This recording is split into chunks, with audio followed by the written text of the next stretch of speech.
John Beltran, Dave Urich back from Legacy Stadium in Aurora. The Beat Diggers were outstanding with kickoff coverage the first time around. Let's see what happens here as Jesus Cardenas will kick it off.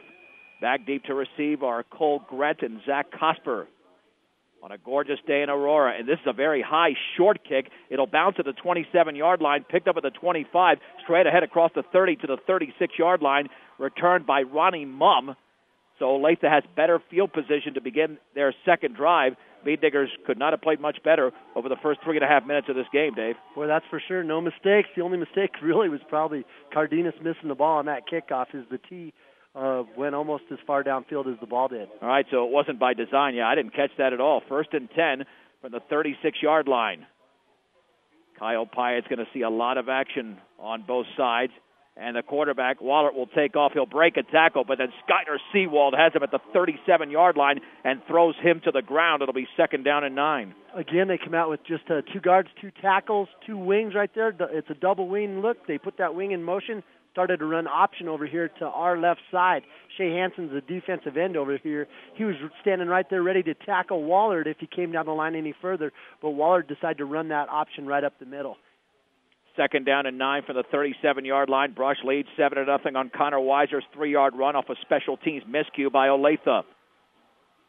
Wallert is going to hand it off in a little hole right up the middle to around the 40-yard line, and that is Kyle Pyatt, but Joe Rosenbrock was there to make the tackle, a gain of 3. The Beat Digger defense also features some special players back there with Tanner Morrow, Shea Hansen, Eric Garcia, and Trevor Blake in that secondary. We mentioned Skyler Seawald and Joe Rosenbrock, and nice to see Rosenbrock healthy considering that he's been banged up during the playoffs. A little worried about Austin Acosta, who came limping off the field on that play. He's being intended to by Coach Dreit.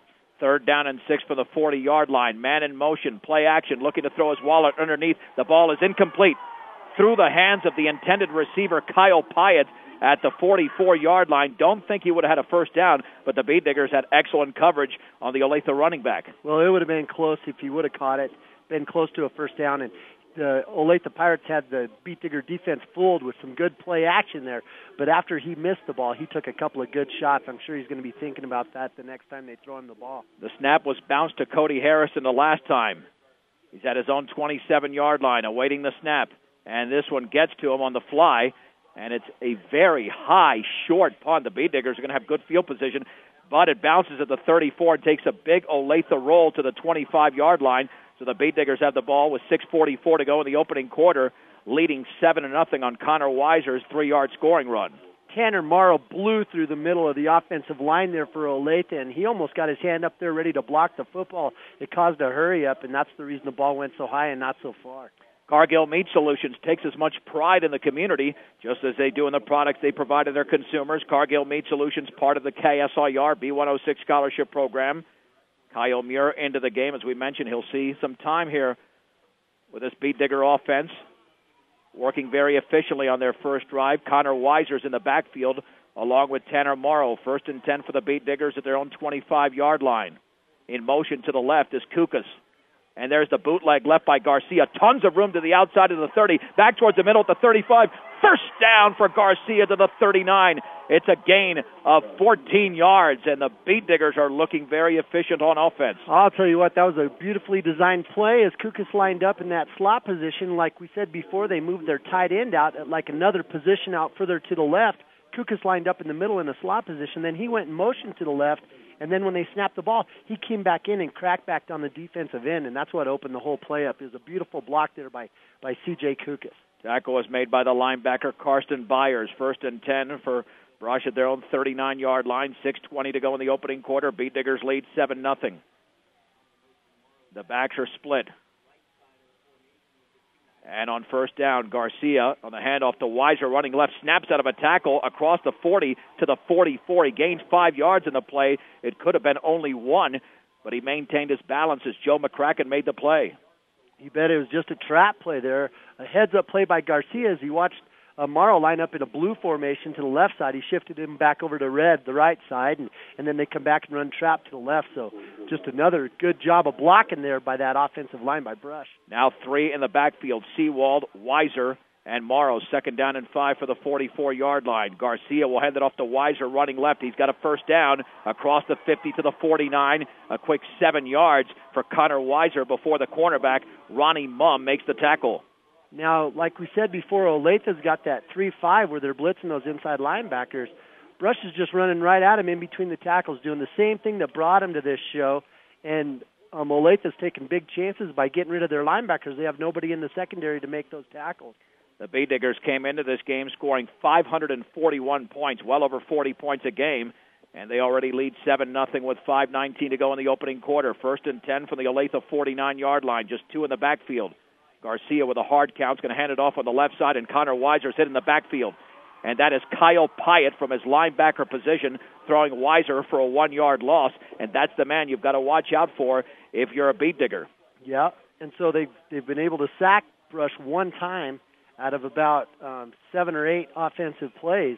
With all the blitzing that they've done, they're going to have success with that once in a while. Committed to serving those in production ag, Premier Farm Credit is the gold standard in ag lending. 2nd down and 11 for the Beat-Diggers at the 50-yard line. Kukas is the receiver to the right. Now Seawald will line up as a tight end to the left.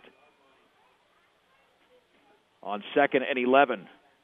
Garcia turns, bootleg right, and they came with a blitz. He's going to be thrown down at the line of scrimmage, and then the ball was fumbled late by Garcia. Was he on the ground, or did Olathe recover the fumble? And they're going to say that he was down. The hit was made over there by Cody Harrison, the senior lineman. 3rd and 11, as Garcia could have lost 3, but got back to the line of scrimmage. Yeah. Brush, I think, was getting fancy on that play. They had Kukas lined out to the right side. It looked like they were going to run a reverse, like a bootleg to the right and then reverse it to Kukas. But they had so much penetration over on that side. Again, they guessed right on that blitz. Ben Salvo comes in. Connor Weiser's out. Now Muir is also out along with Tanner Morrow. Shea Hansen is the receiver to the right. In fact, they're going with trips to the right. Rosenbrock, Albo, and Hansen, 3rd and 11 from their own 49-yard line. Garcia's got to get this play off. He does. He's rolling to his right. Pressure coming from Pyatt. Still running. He'll take off with the football across the 50 to the 47. Boy, Pyatt did not stop until he made a shoestring tackle on Garcia, a gain of 3. 4th down and 8 to go for the Beat-Diggers at the Olathe 47. He showed a lot of speed there, didn't he? Caught Garcia from behind. That's not something that you see a whole lot. You don't see that happen a whole lot of the time. Well, C.J. Kukas has punted only once in 3 playoff games. He'll do it right now on 4th and 8. Zach Cosper is the deep man. Kukas standing at his own 40-yard line. Awaiting the snap. It's there. Here comes a rush, but he gets it off high, and Cosper is going to call for a fair catch. He has it at the 16-yard line with 3:11 to go in the opening quarter in the 2A state championship game from Legacy Stadium in Aurora. And Brush leading Olathe by a score of 7-0 on Connor Weiser's 3-yard scoring run. And right now, the battle of field position has been dominated by Brush. Yeah, doing a good job. I'm really glad they elected to punt the football right there. And it was a good punt. From this vantage point, we're so far away from the field because it's such a big facility. You kind of question how good a punt it was, but it was a good kick, and Brush did a good job of having coverage down there. Had he not fair caught it, the guys were there to make the tackle. Well, inside the 20-yard line, it's at the 16, a 31-yard punt from Kukas. 1st and 10 for Olathe at their own 16-yard line. Man in motion. Waller's going to hand it off on the left side to Cosper, and he's hit right there by Joe Rosenbrock and others. Wow, that was a strong hit. And also in on the play for Brush was Skylar Seawald, maybe a half yard. The official will place the football closer to the 17, 2nd down and 9 to go for the Pirates. Yeah, they tried to run with that out of that double wing. They tried to run the option look to the right side, and then they handed off a crossbuck back over to the left side. But Weiser and Rosenbrock and Seawald, they were all right there. They weren't fooled. They read their keys, and they didn't fall for the misdirection. Receivers out to the left and right. 2nd down and 9 for the 17-yard line for the Pirates. Wallards with a hard count. Back to throw. Quick drop. The throw over the middle is incomplete. Off the hands of the intended receiver at the 26-yard line. The throw was behind Taylor Carlson. He had a seam there.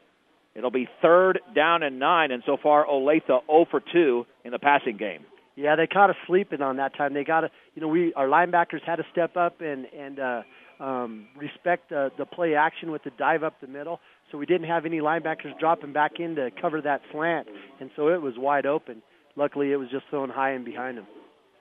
Carlson, the receiver, to the right on 3rd down and 9. Play action, throw to the left, and that's dropped by Kyle Pyatt. He was wide open along that Olathe sideline at the 24-yard line. Would have had an easy first down, and that's 2 drops already by Pyatt in this game. It'll be 4th down. Olathe has to punt. Oh, he's upset at himself, too, and you're right. He was wide open, and we've already seen his speed, and we know about his strength. He would have been a hard man to tackle in the secondary. Cody Harrison to punt, standing at his own 5-yard line. Eric Garcia's back at the Beat Digger 48. Harrison awaiting the snap, but barely gets there. Here comes the rush, and he gets it off. High, swirling punt.